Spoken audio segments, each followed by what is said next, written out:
Let's get into Parm.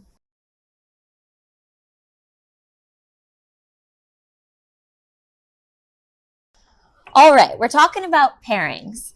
So today we're going to be talking about Parmigiano Reggiano and Lambrusco and how they pair together.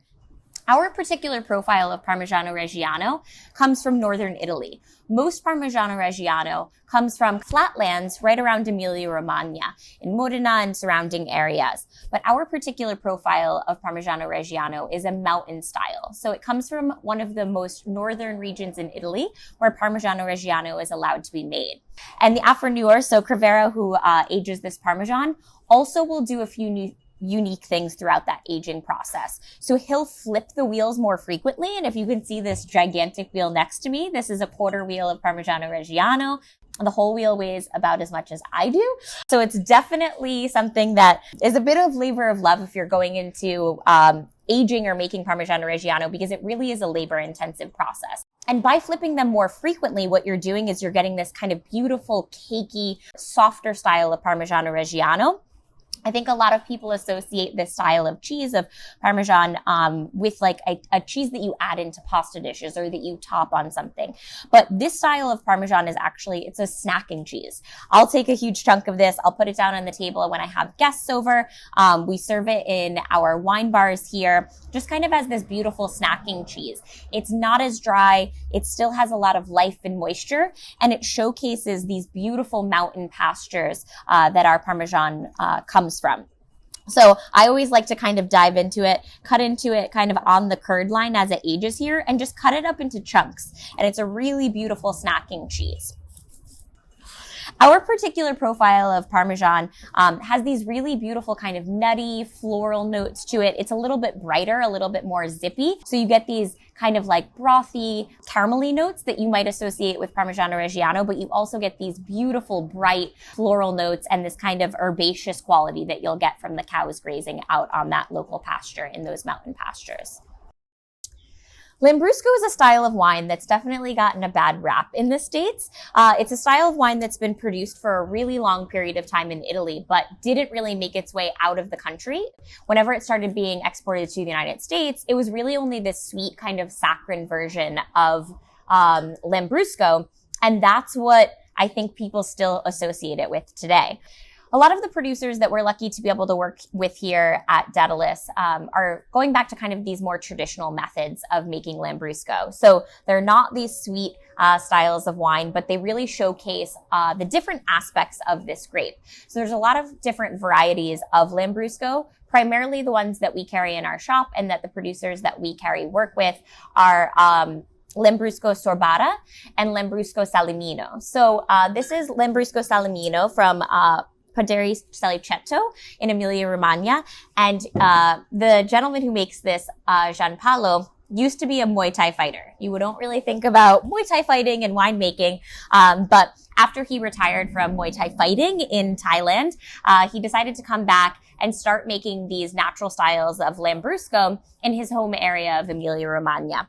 For me, the best expressions of Lambrusco have this kind of savory, herbaceous quality to them. And to me, this also has a little bit of this kind of like lemon, buttercream quality to it. So it's this beautiful, and that's not to say that it's sweet. It just comes across this way on the nose. It can be a pretty complex grape, but the way that people like to enjoy it, and certainly the way I like to enjoy it, is just with a little bit of a chill. On a beautiful summer day like this, it comes with this crown cap. So a lot of Lambrusco comes with a crown cap. Some of it does have a cork because it is this kind of frizzante style of winemaking. So this lightly effervescent style.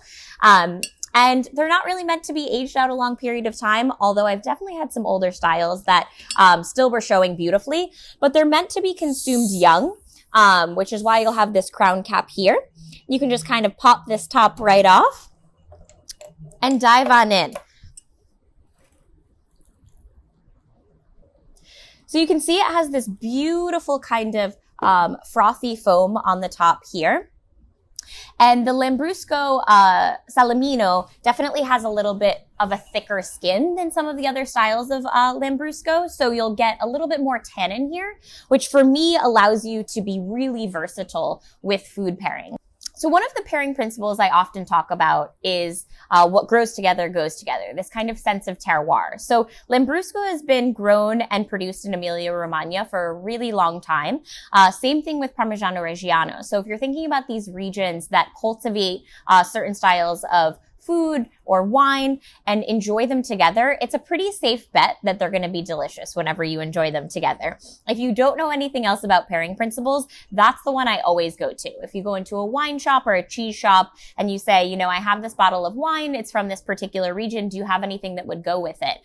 They're almost always going to lead you to something that's, from that region. So, because you have a little bit more of that tannin, you're going to want something with a little bit of fat when you're thinking about pairing. So in the region of Emilia-Romagna, which is where this is made, you have things like Parmigiano Reggiano that are being made there, and balsamic vinegar, and definitely prosciutto in this area. So these kind of like beautiful, rich pork products, these highly aged styles of cheese that have a lot of fat content. So whenever you go ahead and you have this beautiful, rich, kind of nutty cheese, or even some prosciutto with it, and the kind of tannin that you're still getting in these more dry styles of Lambrusco, that pairing really is just kind of electric. The bubbles in the wine will help to kind of cleanse your palate as you're eating these richer styles of foods. Whenever I visited and was lucky enough to visit Salicetto, they had a plethora of food on the table, certainly these massive hunks. I'm not joking, probably about half to a quarter the size of this quarter wheel here on the table that you would just kind of dive into, chunk on up, and then enjoy with your different styles of Lambrusco. If you have not tried sparkling red wine, you need to. For me, it's the most versatile style of wine in terms of pairing. It fits all of the bills for me. You have something that's refreshing and it's cold in the summer months, but you also have these bubbles. You have tannin and structure from it being, a red wine still. So I have found very few foods that it does not pair well with. It's great with pizza. It's great with pasta with red sauce, a lot of firm cheeses, but it's also just one of those fantastic wines that you can pop open on a weeknight, enjoy on your couch with some friends. I always love to turn people onto Lambrusco because I think it's a style of wine that a lot of people don't gravitate towards or purchase for themselves. You really have to be turned on to it by someone for the first time. And I remember the first sip I ever had of Lambrusco, I kind of fell completely in love. I always associated it with a really sweet style of wine. And certainly there are a lot of those kind of like fruit forward aromatics on the nose, but it's savory, it's complex, and it's just easy, delicious drinking.